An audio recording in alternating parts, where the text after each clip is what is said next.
आज खिडकी ओपन केल्याबरोबर माकड दिसले आणि सकाळी सकाळी माकडाचं दर्शन. तर पुन्हा एकदा स्वागत आहे तुमचं माझ्या चॅनलमध्ये. तर आजचा दिवस तुम्हाला सुखी, समाधानी आणि आनंदी जावो. तर पुढे दार उघडलं तरी माकडच दिसले. म्हटलं नको दार उघडायला. तर तेवढ्या वेळामध्ये ही रूम आवरायला घेतली आणि दार उघडायचं म्हटलं तर सरळ माकड घरात येतात. आपण जरी घरामध्ये असलं ना तरी माकड येतात इथे. आणि किचनमध्ये मला जायचं होतं, चहा वगैरे करायचा होता. पण म्हटलं नको जायला, कारण दार उघडलं की ते लगेच जातात. शेंगदाण्याचे डबे असले किंवा काही असलं तर लगेच घेऊन जातात. कारण परवा परवा नाही 2 ते 3 दिवसाआधी आमचे शेजारी आलेले होते. तर त्यांचं थोडं दार ओपन होतं. तेवढ्या वेळामध्ये माकड गेलं आणि शेंगदाण्याचा डबा उचलून बाहेर घेऊन आलं. आणि प्लॅस्टिकच्या डब्यामध्ये असलं की लगेच त्यांच्या लक्षात येतं आणि लगेच ते घेऊन जातात. आता माकड गेले त्यानंतर बाहेर आली. मग मी काही आज पाणी टाकलेलं नाही. फक्त थोडं पुढे जो खांब आहे त्या साईडला थोडं पाणी टाकलं आणि इकडचं सर्व कोरडंच आहे, जे की कालचीच रांगोळी आहे. तर आज काही पाणी टाकणार नाही. त्यानंतर हा कचरा, रात्री तुरीच्या शेंगा दाणे काढलेले होते, तर तो कचरा काही रात्रीचा बाहेर टाकता येत नाही, म्हणून मग मी तो भांड्यामध्ये जमा ठेवला, नंतर बाहेर टाकला. त्यानंतर ही हरभऱ्याच्या पाल्याची भाजी तर आमच्या ओळखीतल्या आहेत, त्यांनीच दिली. कारण मागच्या वेळेस पण त्यांनी मला तुरीच्या शेंगा दिलेल्या होत्या आणि आता ही हरभऱ्याच्या पाल्याची भाजी. बऱ्याच वर्षानंतर ही भाजी खाणार आहे मी, कारण आता आमच्या इकडे तर शेती नाही आहे. माझ्या इकडे शेती आहे, तिकडे गेलं तर ते नेहमी करतात आणि मिळते भाजी.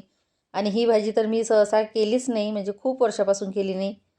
तर ही निवडायला घेतली तर बऱ्यापैकी वाळलेली होती ती, म्हणजे कोवळी नाही वाटली मला. तर ही धुवूनच करणार आहे मी. माझ्या आईकडे ही भाजी धुवून करत नाही. कोवळी असली तर ती वरचे जे कोवळे पानं असतात तर ते खुडून आणतात आणि त्याची भाजी करतात. अजिबात धूत नाही. धुतल्यामुळे खार जातो असं म्हणतात, म्हणून तिकडे न धुताच करतात. आणि ही भाजी खायला खरंच खूप छान लागते. आणि याचा ही उन्हामध्ये वाळवून उन्हाळ्यासाठी पण ती करतात सुकी भाजी. तर त्यानंतर इथे किचनमध्ये आली आणि रात्रीचा थोडा पुलाव होता, तो गरम करायला घेतला. आणि आज नाश्त्याला करणार आहे शेवड्या फोडणीच्या. आणि आमच्या विदर्भामध्ये फोडणीच्या शेवड्या तर हमखास करतातच. आता ह्या शेवड्या मी मागच्या वर्षी 3 किलोच्या केलेल्या होत्या, तर थोड्या राहिलेल्या आहे. यावर्षी पण 3 किलोच्याच करणार, कारण 3 किलोच्या केल्या की बरोबर त्या पुरतात. आणि तसंही हिवाळ्यामध्ये काही सहसा याचा याचा नाश्ता करत नाही, एखादी वेळा करत असते. आणि जास्त जर शेवड्या करून ठेवले ना तर मग या वर्षीच्या त्या वर्षीपर्यंत मग कोणी खायला पाहत नाही आणि चव पण वेगळी वाटते. त्यापेक्षा दरवर्षी करायच्या. आधी 2 किलोच्या करायची मी, आता 3 किलोच्या करत असते, म्हणजे त्या बरोबर होतात. त्यानंतर नाश्ता वगैरे झाला आणि इथे गॅस ओटा क्लीन करायला घेतला. गॅस ओटा क्लीन झाल्यानंतर इकडे पाणी लावायचं होतं. त्यानंतर म्हटलं पाणी गरम होईपर्यंत कपडे धुवून होतात. आणि आज मी तुमच्याशी हरभऱ्याच्या पाल्याच्या भाजीची रेसिपी आणि सोबतच तुरीच्या दाण्याचे कढी गोळे हे शेअर करणार आहे. तर मी कशा पद्धतीने बनवते तेच तुम्हाला दाखवणार आहे. तर इथे कपडे वगैरे झाले, कपडे बाहेर वाळत घालायला टाकले. आणि आज काही कपडे जास्त धुतले नाही. म्हटलं चला लवकर आटोपते कामं करूया, कारण कपडे जास्त होते पण नाही. त्यानंतर कामं आटोपले आणि नंतर किचनमध्ये आली. तर आज मुलीला भाजीपाला आणायला सांगितला आणि पहिल्यांदाच तिने भाजीपाला बऱ्यापैकी व्यवस्थित आणि चांगला आणला. नाहीतर ती काय एक वस्तू विसरते, एक कमी आणते, किंवा भाजीवाल्याकडून अगदी कमी सांबार आणते किंवा कमी कोथिंबीर आपलं मिरची आणत असते. पण आज तिनं सगळं बरोबर आणलं. त्यानंतर हे जे माठ आणि पाण्याचे भांडे मी या साईडला ठेवले. आधी ते फ्रीजच्या बाजूला होते, पण मी आता ते या साईडला केले. म्हटलं काहीतरी चेंज करत राहायचं. तर इथे आता भात लावणार आहे. सहसा ती कुठलंच सामान आणत नाही, एखादी वेळा आणलं तर आणलं. त्यात एक विसरणार एक आणणार असं असते. तर आज तिने बऱ्यापैकी 5 रुपयाचा सांबार म्हटलं तर एक गड्डीच घेऊन आली ती. आणि मी नवल केलं की इतका कमी नेहमी आणणारी एवढा जास्त कसा काय आणला. तर ती बोलली, काकांनी आधी थोडासा दिला. मी त्यांना म्हटलं की मला आणखी थोडा द्या. तर त्यांनी गड्डीच दिली बोलली ती सांबाराची, जी की ती जुळी बांधून असते ती. आणि मिरच्या पण बऱ्यापैकी आणल्या छान फ्रेश, मेथी पालक सगळं तिने छान आणलं आज, अगदी 30-40 रुपयामध्ये. तर म्हटलं चला काहीतरी काम चांगलं केलं, नाहीतर दरवेळेस काही ना काही ती विसरतेच. त्यानंतर इथे तुरीच्या दाण्याची हे बारीक करायचं होतं मला, कारण कढी गोळे करायचे होते. तर इथे तुरीचे दाणे धुवून घेतले, त्यामध्ये लसूण घेतलं, थोड्या हिरव्या मिरच्या, कोथिंबीर बऱ्यापैकी आणि जिरं, सोबतच 2 चम्मच बेसन. हे सर्व मी मिक्सरमध्ये ओबडधोबड बारीक करणार आहे. पण आमचं मिक्सर असं आहे की यामध्ये व्यवस्थित बारीक होत नाही तर ते मला खूप वेळ लागेल आणि जर करायला गेलं तर मग जास्तच बारीक होईल, असं त्या मिक्सरमध्ये होईलच, कारण ते मिक्सरचं भांडं थोडं बिघडलेलं आहे. तर इथे कोथिंबीर घेतली, एकीकडे भात लावलेला आहे, तोपर्यंत म्हटलं कढी गोळ्याची तयारी करूया. तर त्यानंतर इथे जिरं वगैरे ॲड केलं आणि हे कढी गोळे तुरीच्या दाण्याचे खूप छान लागतात आणि विशेष करून हिवाळ्याच्या दिवसामध्ये. आता तुरीच्या शेंगा निघाल्यापासून पहिल्यांदा मी हे करणार आहे. आमटी तर झालेली आहे करून, सुकी भाजी पण झाली, सोले भात झाला. आता म्हटलं कढी गोळे करायचे एकदा. आणि शेंगा आता सध्या रोज येत आहे आमच्याकडे, तर आहे तोपर्यंत तुरीच्या शेंगाचा वापर करून घ्यायचा, खायचं छान. नंतर पुढच्या महिन्यामध्ये तर त्या वाळून जातील. तर इथे अशा पद्धतीने हे सगळं बारीक करून घेतलं आणि आता यामध्येच मी दही बारीक करणार आहे. मिक्सरमध्ये दही छान असं फिरवलं की छान होतं, ते प्लेन होतं आणि कढी पण छान होते. तर दही आम्ही हे दूध डेअरीतूनच आणत असतो आणि छान असते. सोबत त्यामध्ये 1 चम्मच बेसन ॲड केलेलं आहे आणि हे सर्व मिक्सरला लावून घेईल. आणि कढी गोळे करायचं म्हटलं तर त्यासोबत ठेचा पण पाहिजे असतोच, तर तो पण करणार आहे आणि सोबतच भाकरी पण. आता ज्वारीचं पीठ संपलेलं आहे तर ऑप्शन नाही दुसरं, चपात्याच करावा लागेल. आणि घरच्या शेतातील जर तुरीच्या शेंगा असल्या ना तर त्या दाणे छान असतात, फ्रेश असतात, कोवळे असतात आणि कढी गोळे पण छान होतात. थोडे त्या शेंगा सुकायला आल्या आणि दाणे जास्त भरलेले असले तर इतकी छान वाटत नाही. तर असो, इथे कढईमध्ये तेल घेतलं, त्यामध्ये थोडं जिरं, मोहरी, लसूण आणि नंतर यामध्ये मी ॲड करणार आहे थोडा हिंग, मिरची आणि कढीपत्ता. आता कढी गोळे करण्याच्या 2-3 पद्धती आहेत. तुम्ही तिखट पाण्यातल्या करू शकता किंवा या पद्धतीचे. तर यामध्ये बघा, आता कढीपत्ता आणि मिरची छान तळतळ झाली की लगेच यामध्ये मी हे दही ॲड करणार आहे, जे की मिक्सरला बारीक केलेलं आहे.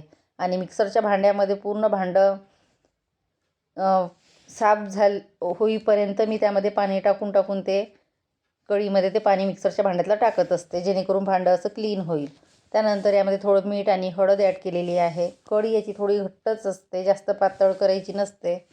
त्यानंतर एकीकडे भांड्यामध्ये, यामध्ये तर मी जेव्हा तुरीचे दाणे बारीक केले तेव्हाच मीठ वगैरे टाकलेलं होतं, मिरची पण ॲड केलेली होती, लसूण, कोथिंबीर आणि थोडं जिरं. तर आता फक्त त्यामध्ये धने पावडर आणि जिरे पावडर मिक्स केला, ते सर्व मिक्स करून घेतलं. आणि एकीकडे आता मला हरभऱ्याच्या पाल्याची भाजी करायची होती, तर त्यासाठी लसूण बारीक केलं आणि हिरव्या मिरच्या. आता म्हटलं आता कढीला उकळी यायची आहे तोपर्यंत ठेचा करून घेऊया. तर इथे हिरव्या मिरच्या घेतलेल्या आहे आणि ठेचा कच्चाच करणार आहे मी, म्हणजे तो तेलामध्ये काही परतून घेणार नाही, मिरच्या पण भाजून घेणार नाही. सिंपल मिरच्या घेतल्या, त्यामध्ये थोडं लसूण आणि कोथिंबीर, जिरं, कढीपत्ता थोडा असला तर ठीक, नाही तर ठीक, पण मी असला तर वापरते. आता इकडे कढीला छान उकळी आलेली आहे. छोटे छोटे गोळे करून अगदी मोठ्या फ्लेमवरच ते गोळे मला यामध्ये टाकायचे आहे, कारण मोठ्या फ्लेमवर जर आपण गोळे टाकले, म्हणजे कढीला छान उकळी येत असली तरच ते गोळे छान होतात, नाहीतर मग फुटून जातात. कमी फ्लेमवर करायचे नसते. जेव्हा कधी आपण कढीमध्ये गोळे टाकत असतो तेव्हा फ्लेम जास्तच ठेवायची. तर अशा पद्धतीने छोटे छोटे गोळे मी ह्या कढीमध्ये ॲड केले आणि आता याला 5 ते 10 मिनटं छान शिजू देणार आहे. जोपर्यंत गोळे ते वरती येणार नाही तोपर्यंत अजिबात चम्मच कढीमध्ये मी तो लावणार नाही, नाहीतर मग ते गोळे फुटतात. जोपर्यंत गोळे आपणेआप ते वर येतात त्यानंतरच ते गोळे छान शिजतात असं समजायचं. त्यानंतर इकडे कमी फ्लेम केली मी आणि आता कढी गोळे शिजायला तयार आपले. तर इकडे तोपर्यंत म्हटलं ठेचा करून घेऊया. तर ठेचा करताना त्यामध्ये मिरची, लसूण, कोथिंबीर, मीठ आणि जिरं, तर ओबडधोबड तो केलेला आहे आणि यातलाच ठेचा मी आता हे हरभऱ्याच्या पाल्याची भाजी करणार आहे तर त्यासाठी वापरणार आहे. तर ही भाजी छान धुवून घेतली. आता धुतल्यानंतर तर खार त्याचा जाणारच हे मला माहीत आहे, तरीसुद्धा म्हटलं धुवूनच घ्यायची, कारण नको वाटते ते शेतातील. कधी कधी फवारणीची पण राहू शकते. आता आपण तर बघायला जात नाही आणि ज्यांनी कोणी दिली समजा ते त्यांच्या नातेवाईकांनी त्यांना दिली, असं होते ना ते, त्यापेक्षा म्हटलं धुवून घेतलेली बरी. इकडे कढी गोळे होत आलेले आहे आणि भाजी छान अशी बारीक चिरून घेतली ती, जेणेकरून ती दाताला लागायला नको किंवा अडकायला नको त्यामुळे. आणि खूप वर्षांनी मी ही भाजी करत आहे आणि खाण्यापिण्याची मजा खरंच ही हिवाळ्यातच असते, ज्या नाही ते आपल्याला भाज्या वगैरे मिळतात. आणि वर्षातून एकदाच मिळते ही भाजी, त्यामुळे खायलाच पाहिजे. आणि बरेच लोक असे आहेत की हरभरा जो विकत आणतात, विकायला हरभरा येतो, तर त्या पाण्याची सुद्धा करतात. त्यानंतर इथे कढईमध्ये तेल घेतलं, जिरं मोहरी ॲड केली, थोडं लसूण बारीक चिरून घेतलेलं. त्यानंतर यामध्ये आता मी जो की बारीक केलेला ठेचा आहे तो थोडा ॲड करणार आहे. आता यामध्ये ही हरभऱ्याच्या पाल्याची भाजी आहे, यामध्ये शेंगदाण्याचा कूट पण वापरतात, पण मला नाही आवडत म्हणून मी काही ॲड करणार नाही. त्यानंतर यामध्ये हा ठेचा छान परतून झाला की थोडी हळद आणि थोडं मीठ घालणार आहे, कारण ठेच्यामध्ये तर मीठ टाकलेलं होतं म्हणून अगदी थोडं घेतलं. त्यानंतर छान मिक्स करून यामध्ये हे हरभऱ्याचा जो पाल्याची भाजी आहे ती ॲड करणार आहे. आणि सॉरी, बोलताना जर काही चुका होत असेल तर समजून घ्या. तर अशा पद्धतीने ही भाजी केली मी, आता बऱ्याच वर्षांनी केली. आता तुम्ही कशी करता तर नक्कीच कमेंटमध्ये सांगा.